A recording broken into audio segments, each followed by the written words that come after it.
បាទបង្គោលក្រមតាមវាយត្រង់នេះបាទទាត់ឆ្វេងរបស់ប្រាក់ស៊ីណាតបង្គោលក្រមដាក់យកវាយឆ្វេងខុសបាទបង្គោលខៀវគិចផងរកផងសងបដៃស្ដាំទៅវិញបាទដាក់យកវាយឆ្វេងរបស់កែវកែត្រឹមបាទអូហូយបាទបដៃឆ្វេងរបស់ប្រាក់ស៊ីណាតបាទកែត្រឹមក៏ទាត់ជើងក្រោមទៅវិញ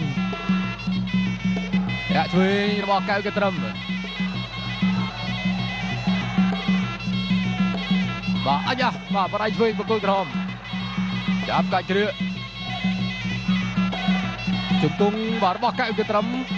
ធ្វើអ្វីបានទេបាទប្រាក់សេណាតអញ្ញាកដាលបំបីសិន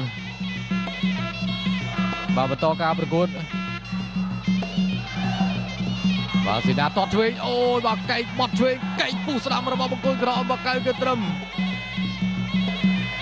បាទកែត្រឹមចាប់ផ្ដើមលេងកែកហើយបាទកែកបុកឆ្វេងមួយទៀតកែកបុកឆ្វេងមួយទៀតកែកបត់ស្ដាំថែមទៀតដួលបាត់ទៅហើយបាទកែវកែត្រឹមចូលកែកបត់ប្រាក់ស៊ីណាតចូលកែកបត់ស្ដាំអូយបាទសន្លប់ទៅតែម្ដងបាទប្រាក់ស៊ីណាតអត់មិនទៅហើយបាទស៊ីណាតកែកបត់ស្អាតណាស់បាទរបស់កែវកែត្រឹមបំបីចាំមើលរូបភាពយឺតបាទយើងទស្សនាទាំងអស់គ្នាបងប្អូនបាទបុកកែងពីពាក់កណ្ដាលផ្លូវទឹក2បាទសម្រាប់ចុងទឹកទី2នេះបាទចូលកែងបាទចောက်សង្ស័យថាសៀតផ្កាយបាទកន្លែងសំខាន់បែបនេះនេះមើលពីក្រោយទៅបាទអេឡង់បាត់កែងភុះបាទប្រាក់ស៊ីណាតគាត់ខំបិទដែរតែបិទនៅមិនជាប់នេះឃើញបាទឃើញក៏ត្រឹមគាត់អូបាទកន្លែងនេះគាត់បិទមួយសល់មួយបាទគាត់បិទមុខ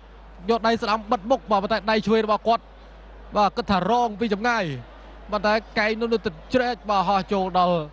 បាទទីតាំងទៅលើប្រាស៊ីណាតបាទកៅក៏ត្រឹមគាត់យាពីណាពីណីមកបាទគឺដាក់មកចំពេញតែម្ដង